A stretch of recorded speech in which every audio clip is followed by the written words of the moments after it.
As we move along with the finance and consumer mathematics section, we are going to look at interest. So here we're going to be looking at being able to distinguish between simple and compound interest, compute accrued interest and future values of simple and compound interest, and use the simple and compound interest formulas to solve for missing values. So interest is the money charged when lending or borrowing money. The amount of interest usually depends on the amount of money being borrowed or the principal and how long the money will be lent. There are two basic ways to compute interest, and that is simple and compound. First, we're going to look at simple interest. Simple interest is the amount of interest computed once for the entire loan. So you'll see interest is I equals PRT, and if you're ever looking at a future value, then you do the principal plus the interest. So that is, if you think about this as P plus and I is PRT, so what's happening in this part is this P has been factored out, and that leaves you with 1 plus RT. So that is the future value formula. So you can actually use either one of these, but your book uses that second one, P times 1 plus RT. These variables are principal is P, rate is R, and time in years, you want to make sure that you're always careful with that, is T. So let's take a look at simple interest example. Here we have an example that your parents offer to loan you $4,000 to help pay for college.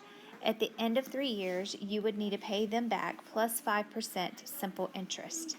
We are going to look at how much interest is due to your parents and what would be the future value of the loan and what does this value represent. So let's first look at what is the interest due to your parents. So remember, we're looking at I equals PRT. The principal is the amount that was loaned, so that's your $4,000. The rate is at 5%, so make sure that you change that to a decimal. And the time is 3 years. Then you can just plug this in the calculator, and you should get $600.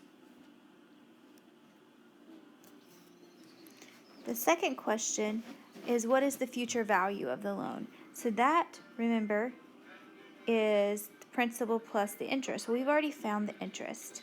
So we're just going to do 4,000 plus 600, and we get $4,600.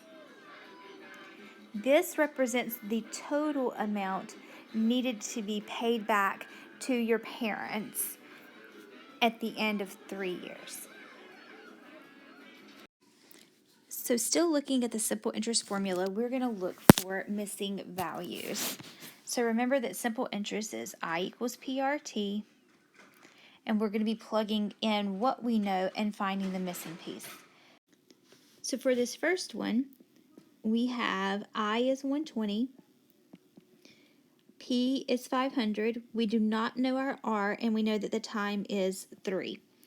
So I'm going to just rewrite this as 500 times 3.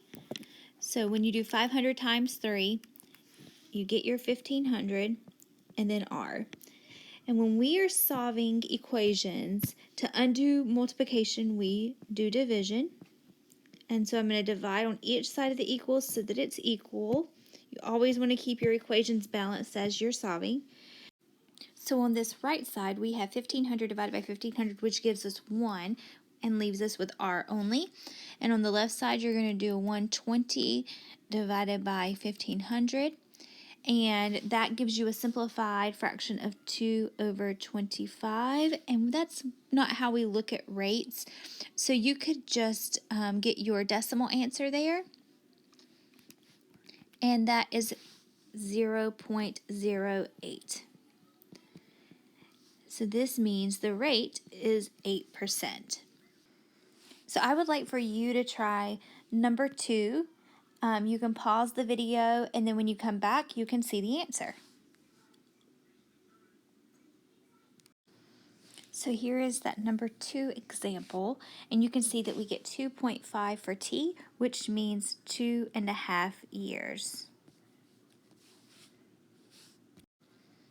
Now let's take a look at compound interest. So the amount of interest is computed periodically throughout the time period, resulting in interest being earned on previous interest. So future value formula for compound interest is P times 1 plus R over M to the MT, where P is our principal, R over M is the periodic rate, so that's your APR over the number of periods in the year, and M times T is the total number of periods. There are different time spans for compound interest. You could have annually, semi-annually, quarterly, monthly, bi-monthly, weekly, daily. So these are some that you may see as you're doing your practice problems, and you can see what like bi-monthly means. It means it's going to happen twice a month, so that makes it 24 times a year. So those are there for you. So let's take a look at an example for compound interest. Suppose we borrowed $2,000 for 3 years at a 1.5% annual percentage rate. We are going to find the future value if the interest is compounded monthly, and then how much interest is accrued over the 3 years, and compare the future value if instead of monthly it is compounded quarterly. So let's take a look at this first one. So we're looking at the monthly. So I'm going to go ahead and just make sure we have everything written out here. So we've got our P is 2,000, our time is 3 years, our rate is 1.5. Remember, our formula that we're using here is A equals P times 1 plus R over M raised to the MT. So that M is representing how many times is the payment getting compounded during 1 year. So because this one is monthly, then our M is equal to 12. So I'm going to go ahead and start filling in our formula now. We have A equals 2,000 times 1 plus 0.015. Remember, those interest rates percentages always have to be changed to decimals, over 12 raised to 12 times 3. So you can plug in, I would start in that parentheses and then work your way out. You can put this whole thing in the calculator, but you got to be really careful with parentheses and making sure that everything is where it should be. So if you are going to do this step by step, then that middle piece is going to be 1.00125. Do not round too early. You want to keep as many decimal places as possible. And then 12 times 3 is 36. And now you can put this in your calculator, and that makes it a little bit easier. Less errors that way. 996931. And since we're talking about money, I'm going to round 2 decimal places. So I'm going to say this is approximately $2,092. And the reason I am rounding that way is because this 6 makes the 9 change to a 0 and carries the 1 over to the next 9, which carries the 1 over to the 1 in the 1's place. So how much interest accrued over those 3 years? All you have to do to find that is subtract. So you're going to take your future value and subtract the principal, and we see that it was $92 in interest.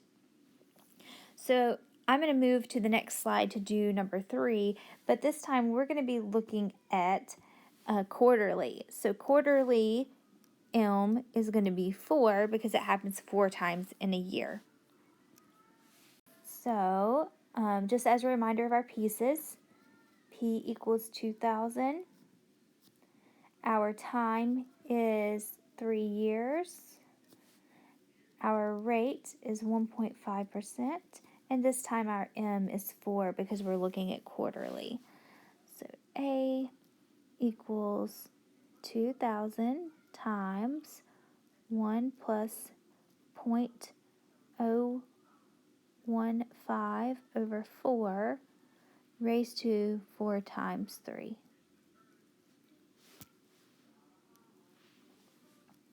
Again, do that inside parentheses first. You get 1.00375 raised to the 12. And then you can put that in your calculator and you get 2,091.87965. And again, we're talking about money, so I'm going to round 2 decimal places. And this time I get 0.88. So if we compare these two, we see that there is not a huge difference between monthly and quarterly over these 3 years. So here we're going to look at how much would we need to borrow to end up with 7,500 with a 5% APR compounded quarterly for 10 years. So here's our compounded quarterly. I'm just going to give you a reminder that's our M and it's going to be 4. We are looking for what that principal amount would be because it says what would we need to borrow. So that's our P and it's unknown. So let's start filling in our formula here. Our future value is 7,500. We do not know our P. 1 plus our rate here is 0.05 for quarterly, and we're doing 4 times for 10 years. 4 times a year for 10 years. So now we're going to start solving this.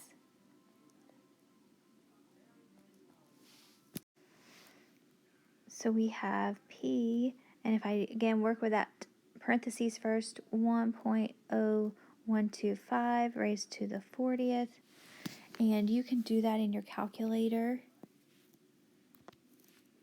So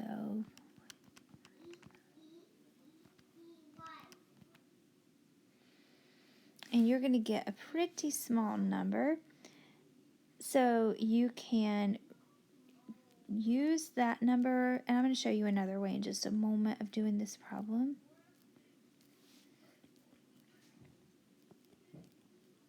And then you're going to have to divide.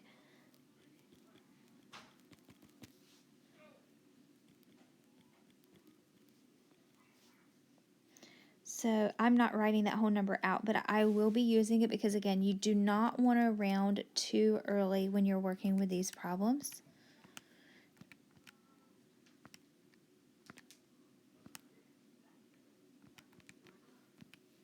So I'm getting $4,563.10 that would need to be borrowed initially. So just so that you can see another method, I'm going to add another slide here and go through another way that you could have done this division. Okay, so here is what we're working with again. And I'm going to fill in those pieces.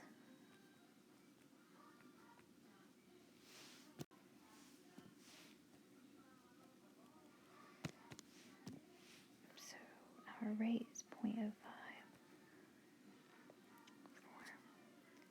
4 times 10. Okay, so because this whole piece here is getting multiplied, you could just divide. So we could divide by 1 plus 0.054 to the 40th on each side.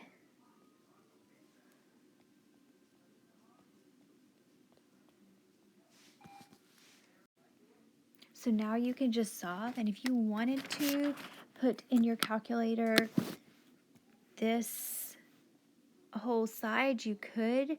Again, you could also take it as steps. You're going to end up with the same answer if you do it either way. So if I put all of this in my calculator, I'm going to do 7,500 divided by, and then you want to make sure that you open a parentheses and do 1 plus, and then you can do 0.05 over 4, close parentheses, raise an exponent, 40, and then make sure that you have shown that all of that is under the fraction bar. And you end up with P equals 456310. So again, we are getting the same answer. You just want to be really careful on how you put it in, and that you are showing the calculator that everything is in the denominator there. So here is your homework.